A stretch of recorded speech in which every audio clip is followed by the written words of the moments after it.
우리가 사용하는 사자성어 중에요, 유능승강이라는 단어가 있습니다.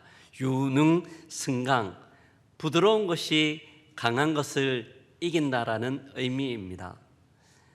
강자가 지배하고 강한 것이 약한 것을 잡아먹는 약육강식의 세상 가운데서는 이 말이 조금 맞지 않는 것 같지만요, 또한 우리가 살아가는 삶의 모습들을 보면 이 유능승강, 부드러운 것이 강한 것을 이기는 경우도 많이 볼 수 있습니다. 제가 예전에 경험한 일인데요, 서울에 있을 때였습니다. 지난주에 눈이 참 많이 왔잖아요.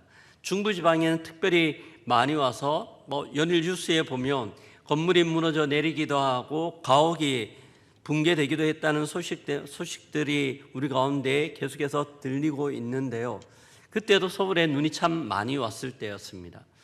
눈이 오고 난 이후에 저희 집에 뒷산이 있었는데 종종 뒷산에 산책이나 등산을 했는데요, 그날 또 등산화를 신고 등산을 했습니다. 쭉 산을 오르는데 곳곳 가운데 아직 녹지 않는 눈들이 좀 쌓여져 있었습니다.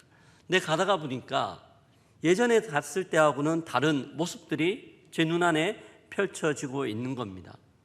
여러 가지들이 꺾여서 찢어지거나 아니면 부러져 있는 모습들을 발견할 수 있었거든요. 왜 그랬을까 생각해 보니까 눈이 많이 왔기 때문이었어요. 근데 그런 꺾여진 나무나 찢어진 나무들을 보는데요, 공통점이 하나 있었습니다.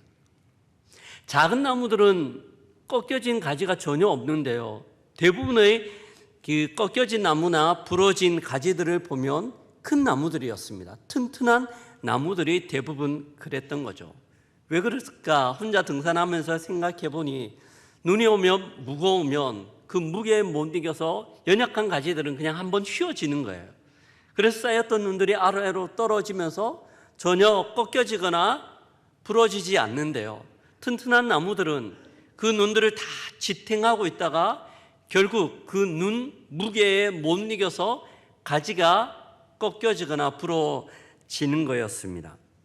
유능승강이라는 의미가 그대로 느껴지는 장면이었습니다. 부드럽다고 해서 약하지 않고 강한 것에 굴하지 않는 것, 이것이 유능승강이며, 또한 이것이 오늘 제가 여러분과 함께 나누려고 하는 주제, 온유이기도 합니다. 온유란 그 온유가 갖고 있는 기쁨과 감동이 있기 때문이에요. 제가 20대였어요. 이 온유를 생각하면서 너무 멋있다는 생각이 드는 거예요. 그래서 그때부터 하나님 앞에 기도하기 시작했습니다. 하나님이 온유의 성품을 저에게 주시기를 소망합니다. 온유한 자가 될 수 있도록 도와주십시오. 20대 때 기도할 것들이 많잖아요. 돈 많이 벌게 해주십시오, 아니면 좋은 배우자 만나게, 아니면 좋은 직장 갈 수 있도록 해달라고, 그런 수많은 기도 제목들이 있음에도 불구하고 그 기도 제목들보다 훨씬 더 먼저 하나님, 온유한 자가 될 수 있도록 도와주옵소서.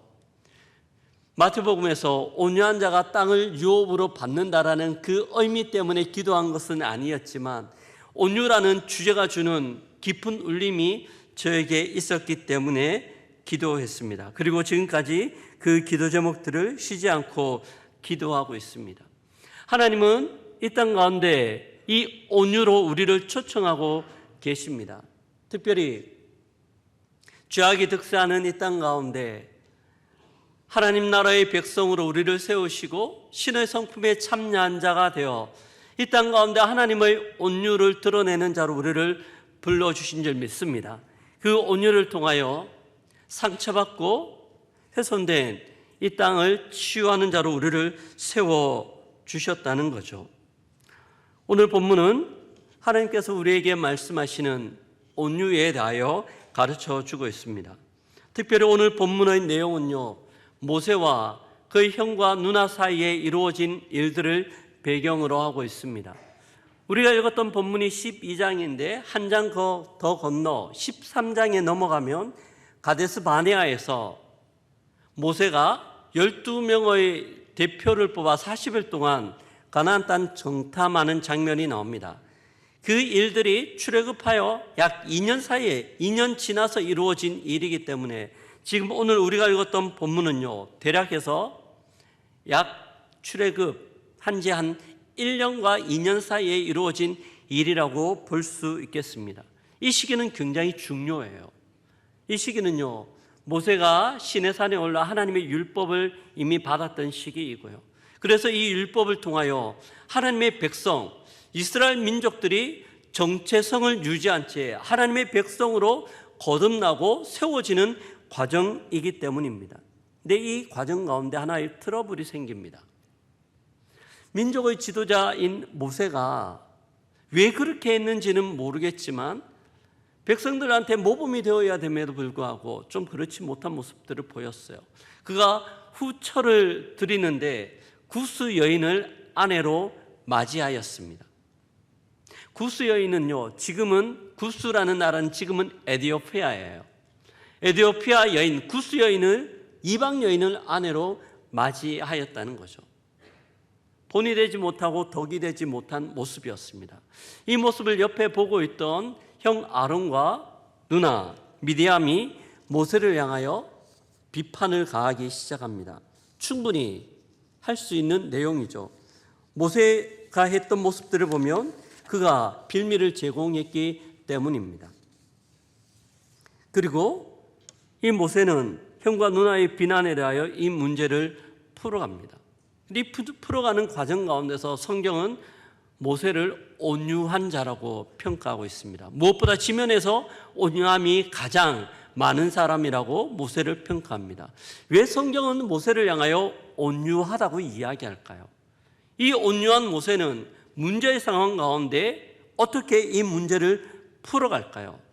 그리고 모세의 온유는 어떻게 표현되는 걸까요? 저는 말씀을 통하여 성경이 우리에게 이야기하는 온유에 대하여 또한 온유한 자 사람의 모습이 어떠한지 함께 주의 음성 듣는 시간 되기를 주의 이름으로 축복합니다.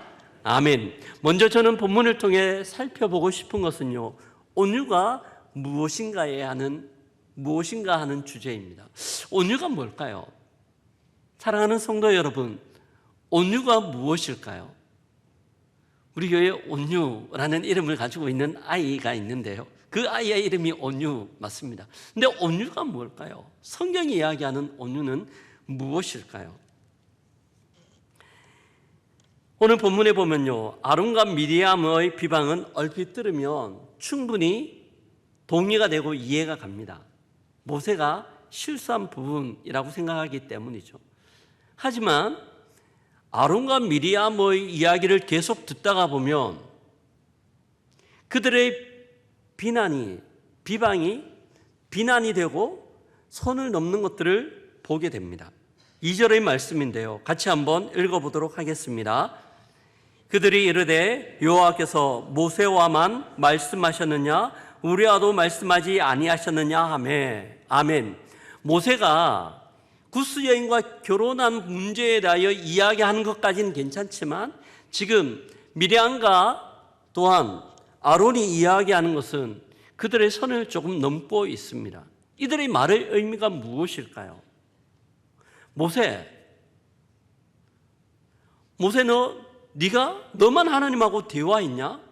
우리도 하나님하고 이야기했는데 하나님이 우리에게도 하나님의 뜻들을 말씀해 주셨고 계시해 주셨는데 왜 유독 너만 리더십을 가지고 이스라엘 백성들을 이끌고 가느냐? 너도 이런 잘못들을 범하고 본이 되지 못하는 모습들을 갖고 있으니 우리가 그 리더십을 좀 함께 공유하든지 우리가 그 리더의 역할을 감당해야 되는 것 아니냐라고 이야기를 하고 있는 겁니다. 모세의 형과 누나가 하는 이 말은 비난을 넘어 비방이 되고 심각한 리더십의 해를 끼칠 수 있는 상황입니다. 이런 이야기를 형과 누나로부터 모세가 들었어요. 이 이야기를 들었을 때 모세의 마음은 어땠을까요? 모세는 어떤 감정이었을까요? 마음에 불편함이 있었을 거예요. 지금 상황을 누구보다 형과 누나가 너무나 잘 알고 있습니다. 하나님께서 광야에 있는 모세를 불러 이스라엘 백성들의 지도자로 삼으시고 출애굽하여 가나안 땅으로 가는 여정 가운데 하나님은 어떻게 일하셨는지 그들은 너무나 잘 알고 있었습니다. 그래서 이 형과 누나를 향하여 모세의 마음 가운데 이야기하고 싶은 것들이 굉장히 많았을 거예요. 그리고 그의 리더십을 세워야 되는 상황이기도 합니다. 그럼에도 불구하고 모세는 이 본문 가운데 침묵하고 있어요. 거의 말을 하지 않습니다.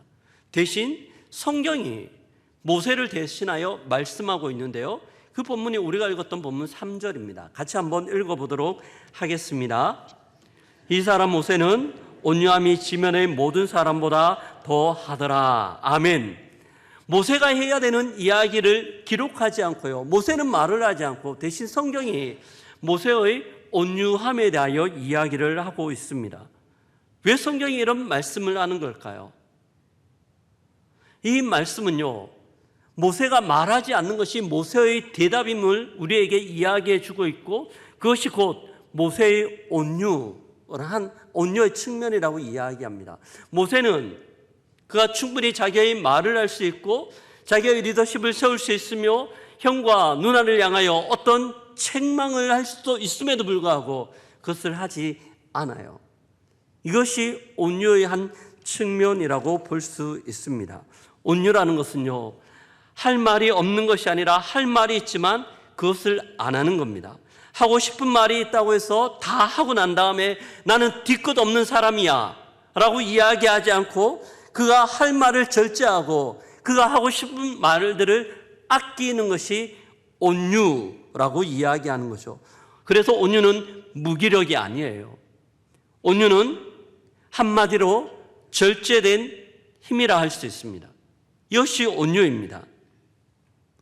그가 모든 힘과 그의 자리에서 사용할 수 있는 모든 권한이 있음에도 불구하고 그것을 사용하지 않는 것, 그것이 온유라고 우리에게 가르쳐주고 있습니다. 제가 예전 20대 일입니다. 친구하고 밤늦게 약속해서 시내에서 만났어요. 사람들이 참 많이 붐비는 시간이었습니다. 친구와 함께 길을 걷고 있는데요, 술 지나가던 분이 어깨가 부딪혔어요. 근데 그분이 굉장히 불쾌하며 소리를 지르며 쳐다보는 겁니다. 소위 이야기하는 어깨빵이라고 이야기를 하죠. 보면서 아저씨가 화를 막 내는 겁니다. 근데 보니까 아저씨가 술이 조금 취해 있는 상태였습니다. 친구하고 어깨가 부딪혔는데 친구가 연신 그분에게 죄송합니다, 미안합니다 이야기를 했습니다. 그러면 또 지나가려고 하는데 어디 그냥 지나가, 나를 쳤으면 더 사과해야지 라고 이야기하며 계속해서 시비를 거는 거였어요. 근데 이 친구가 계속 미안하다고 이야기하고 나중에 그냥 갔습니다. 제가 옆에 있으면서 이 모습들을 보면 잘 이해가 되지 않았습니다. 친구의 모습이요, 친구가 잘못한 것 하나도 없거든요. 그리고 또 그 친구는요, 키가 180 넘고 몸무게가 100kg에 가까운 친구였습니다. 오랫동안 격투기를 했기 때문에요, 누구 한 사람 건들 수 없는 사람이었어요. 근데 이 친구가 왜 이 상황 가운데 그냥 지나갈까? 궁금해서 물었어요. 야, 너 아까 많이 화났는 것 같은데 그냥 지나왔어? 너 잘못한 거 없는데 왜 그냥 온 거야? 라고 물었을 때 그 친구의 대답입니다. 그 친구의 말을 그대로 좀 옮기겠습니다. 만약 그 상황에서 싸우면 내가 죽일 것 같아서. 충분히 그 정도의 힘이 있는 친구였어요. 하지만 그 친구는 자기가 억울하고 손해보는 상황이었지만 그 힘을 사용하지 않고 절제를 하고 있는 거였습니다. 이게 온유라는 거죠. 근데 이 온유라는 게요, 참 쉽지 않습니다. 보통 우리는 이럴 때 뭔가 보여주고 싶은 마음이 있거든요. 너 왜 그렇게 했어? 내가 뭘 잘못했는데? 라고 막 이야기하고 싶은 마음이 있습니다. 또한 능력치를 최대한 발휘하여 받은 만큼 주고 싶은 유혹들이 우리 가운데 있기 때문입니다. 또한 세상은 그렇게 하라고 우리에게 계속해서 부추기는 분위기 속에 우리는 살고 있어요. 그럼에도 불구하고 그 사용할 수 있는 힘을 절제하며 인내한다는 것, 온유라는 것은 참 쉽지 않습니다. 근데 왜 이렇게 온유해야 될까요? 마태복음에 보면 이 온유의 대명사인 예수님의 모습이 우리 가운데 나오는데요. 마태복음 11장 28절에 보면 예수님이 본인을 소개하며 수고하고 무거운 짐진 자들아 다 내게로 오라. 나는 마음이 온유하고 겸손하니 내게로 와서 배우라고 이야기합니다. 이런 예수님의 온유의 최대치가 나타나는 장면이요, 십자가와 관련된 상황들인데요. 마태복음 26장에 보면 겟세마네 동산에서 기도하시다가 내려오시는 예수님의 모습이 기록되고 있습니다. 예수님이 밤을 새며 기도하다가 내려오시는데 그 내려오시는 길 가운데 가룟 유다가 대제사장들과 그 군사들과 함께 기다리고 있죠. 예수님을 잡기 위하여. 옆에 있던 베드로가 상황을 다 파악합니다. 아차, 예수님 잡힐 수 있겠다 싶어서 당장 칼을 꺼내어 힘껏 휘둘러요.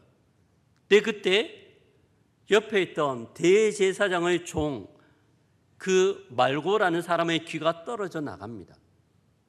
자칫하면 말고에게 치명상을 일으키며 힘과 힘으로 대치할 수 있는 상황이었습니다.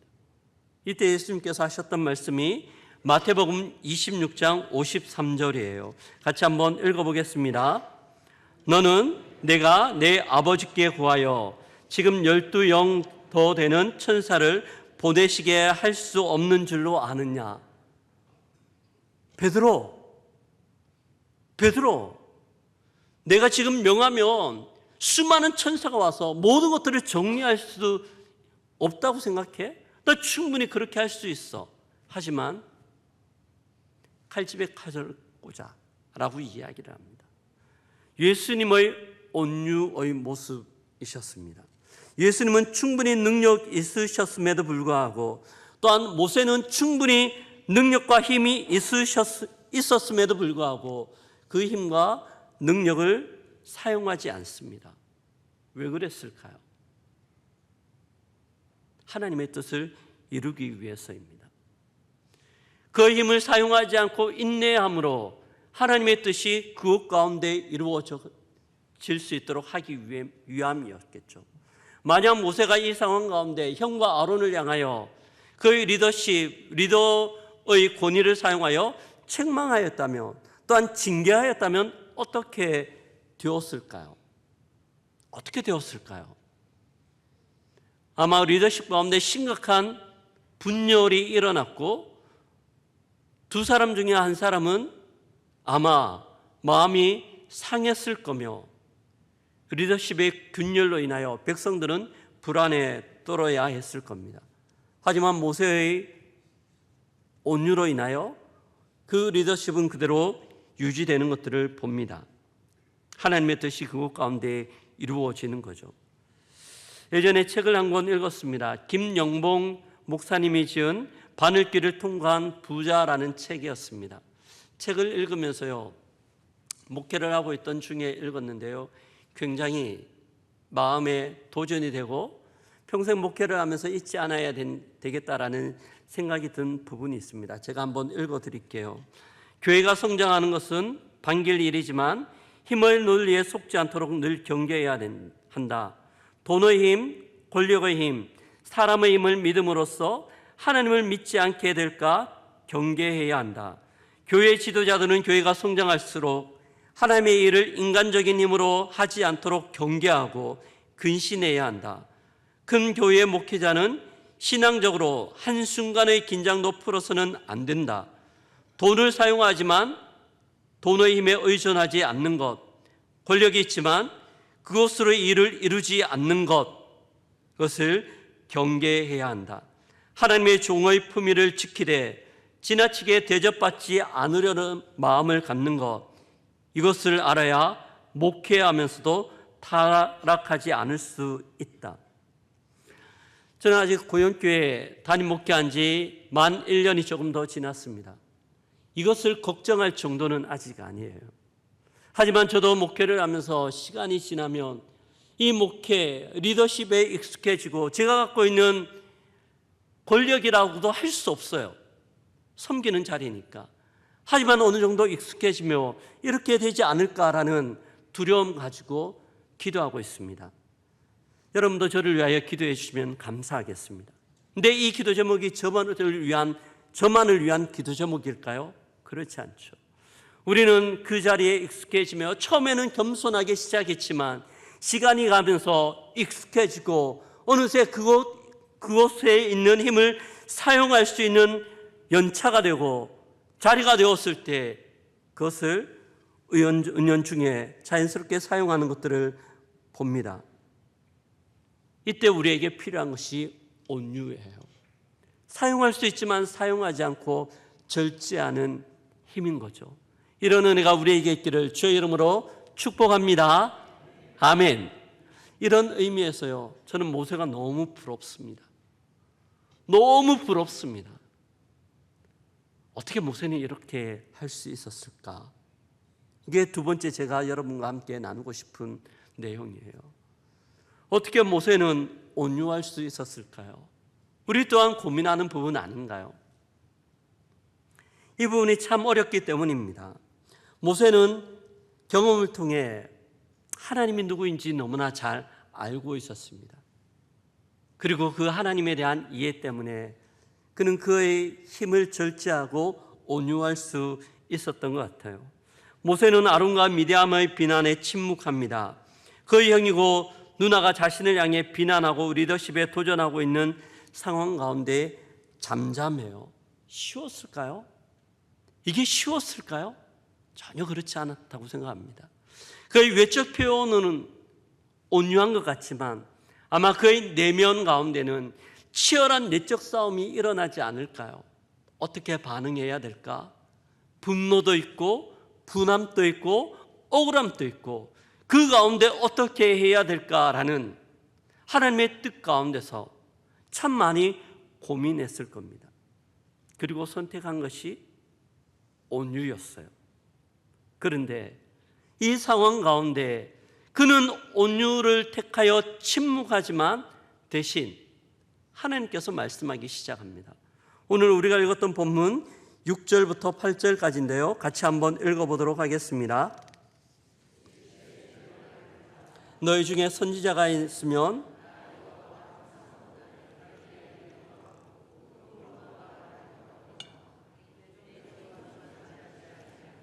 그는 내 온 집에 충성함이라.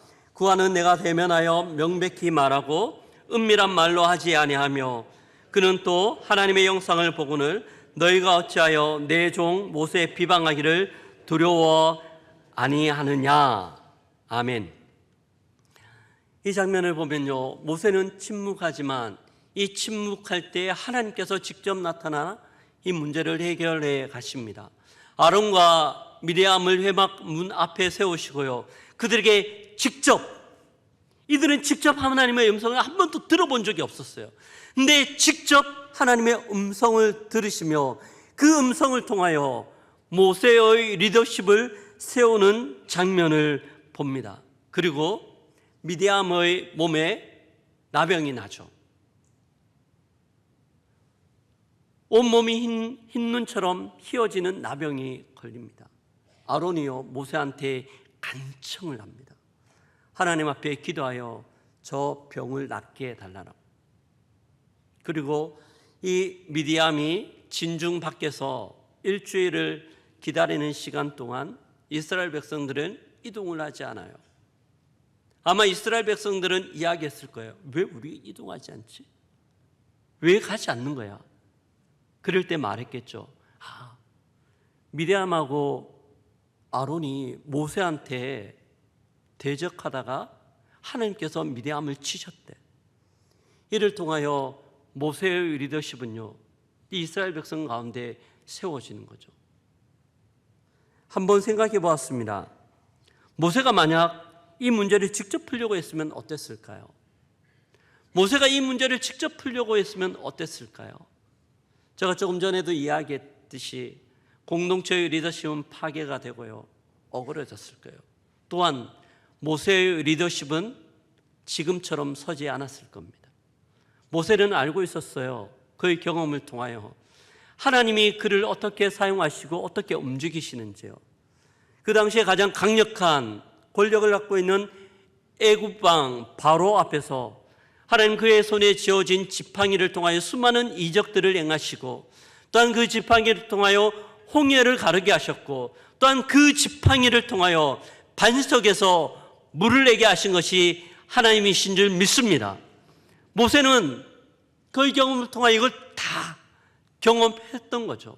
그래서 자기가 하지 않아도 하나님께서 그를 통하여 하실 것들을 알고 있었기 때문에 답답하지만 억울하지만 그 상황 가운데 인내할 수 있었습니다.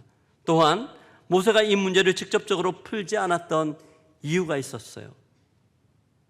예전에 그의 실패 때문이거든요. 모세가 가장 힘이 넘쳤을 때, 권력이 많았을 때가 언제였을까요? 그의 나이 40대입니다.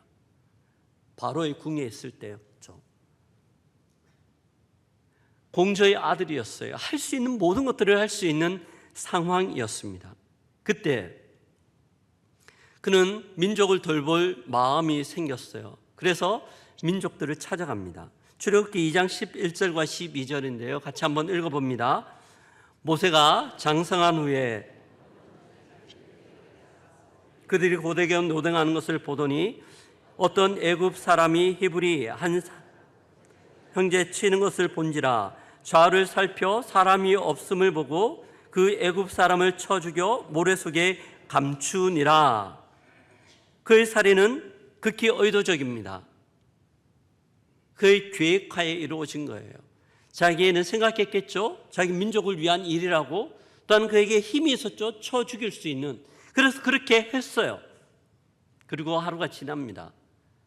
동일하게 같은 장소에 갔는데 이번에는 같은 민족끼리, 히브리인들끼리 싸우는 겁니다. 찾아갔어요. 왜 당신들은 같은 동족인데 싸웁니까? 이러면 안 되지 않습니까? 라고 이야기할 때 그 중에 한 명이 이야기를 합니다. 14절인데 그가 이르되 누가 너를 우리를 다스리는 자와 재판관으로 삼았느냐?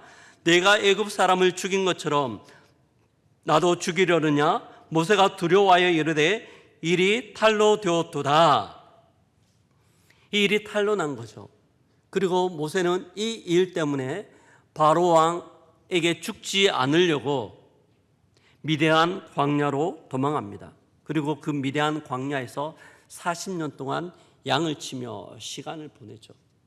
모세가요, 그 40년 동안 광야에서 양 치면서 어떤 생각했을까요? 지난 과거들을 돌아보면서 어떤 생각들을 했을까요? 여기는 어디? 나는 누구? 지금 나는 왜 여기에 있지? 이런 생각하지 않았을까요? 그러면서 그가 그의 생각과 그의 감정으로 행했던 일들을 되돌아봤을 겁니다. 이것 아니구나. 이것 아니구나. 그는 그렇게 하면 모든 것들을 해결할 수 있다고 생각했지만 해결이 안 되었던 거죠. 그는 이것들을 통하여 온유함을 배웁니다. 이것이 모세의 온유함의 비결이었습니다. 하나님을 알고 경험을 통하여 힘으로 해결하는 것이 모든 능사는 아니라는 것들을 알았습니다. 그런데 이 온유함, 모세가 온 지면에 온유한 자라고 이야기하는데요, 모세가 항상 성공했을까요? 그렇지 않아요.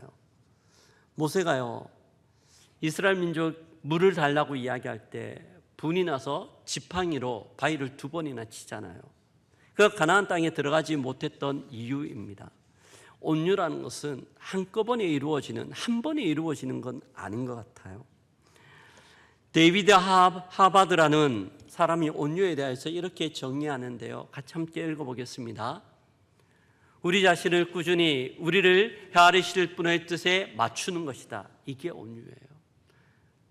우리 자신을 한 번이 아니라 꾸준히, 계속해서 꾸준히 우리를 헤아리시는, 또한 우리를 통치하시는 그분 앞에 맞추는 것이 온유라고 이야기합니다.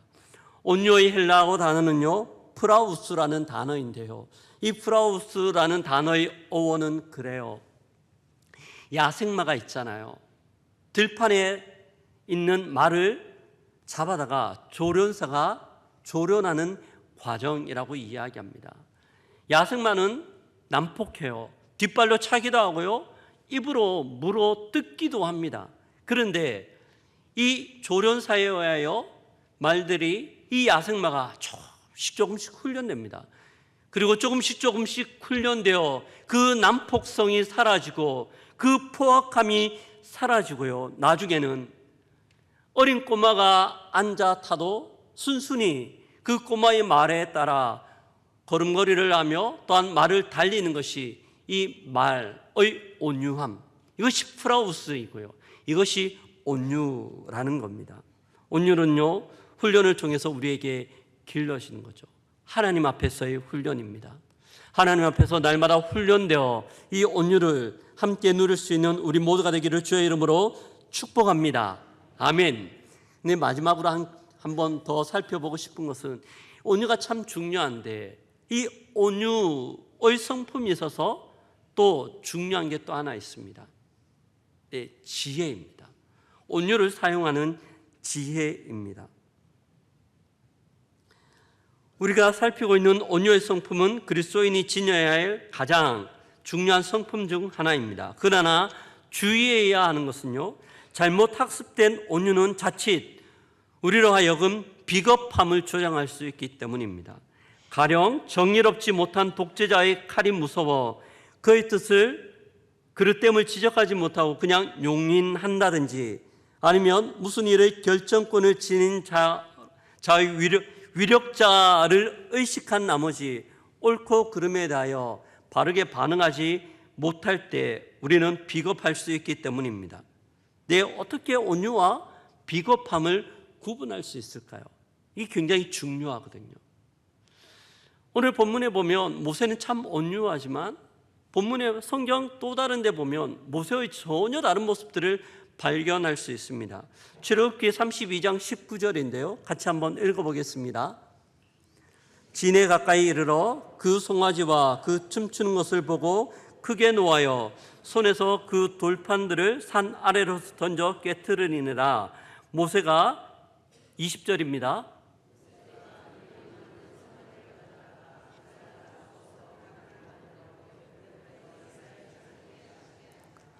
모세의 감정을 어떻다고 이야기합니까? 19절에 보면 크게 어떻다고 이야기합니까? 크게 노하여. 우리가 본문에서 살폈던 모세의 모습과는 전혀 반대의 모습이에요. 그는 크게 분노하고 있습니다. 근데 이런 분노의 모습은요, 온유의 대명사라고 이야기하는 예수님에게도 찾을 수 있습니다. 예수님 너무 온유하셨던 분이지만 크게 분노하는 장면이요, 마가복음 11장 15절에 나오는데요. 같이 한번 읽어보겠습니다. 그들이 예루살렘에 들어가니라. 예수께서 성전에 들어가서 성전 안에서 돈 바꾸는 자들의 상과 비둘기 파는 자들의 의자를 들러 엎으시며, 예수님의 모습을 보면 어떤 감정이 읽혀집니까?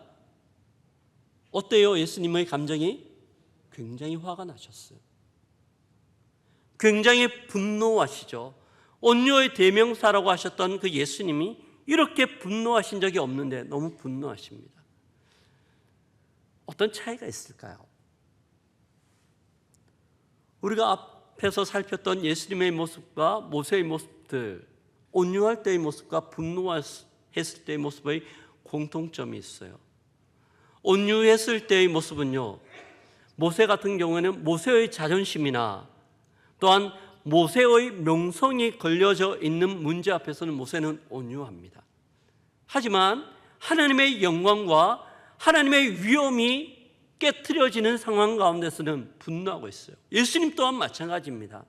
하나님의 집, 성전이 더럽혀지고 있는 상황 가운데는 참지 않고 분노하는 것들을 봅니다. 이것이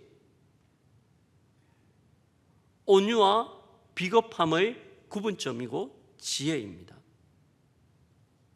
온유는요, 나와 관련된 상황 가운데 나의 이득, 나의 자존심, 나의 명예가 걸려져 있는 문제에서는 우리는 온유를 선택해야 합니다.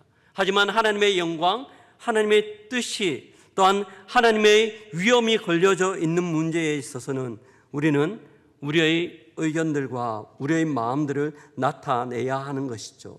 이것이 온유와 비겁함의 차이점이라고 할 수 있겠습니다.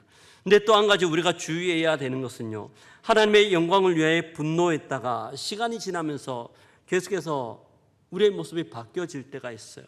하나님의 영광을 위하여 우리가 분노했지만 그 일들을 진행해 나가면서 어떨 때는 우리의 자존심을 지키기 위하여 또한 우리의 생각을 지키기 위하여 그렇게 흘러갈 때가 있다는 거죠.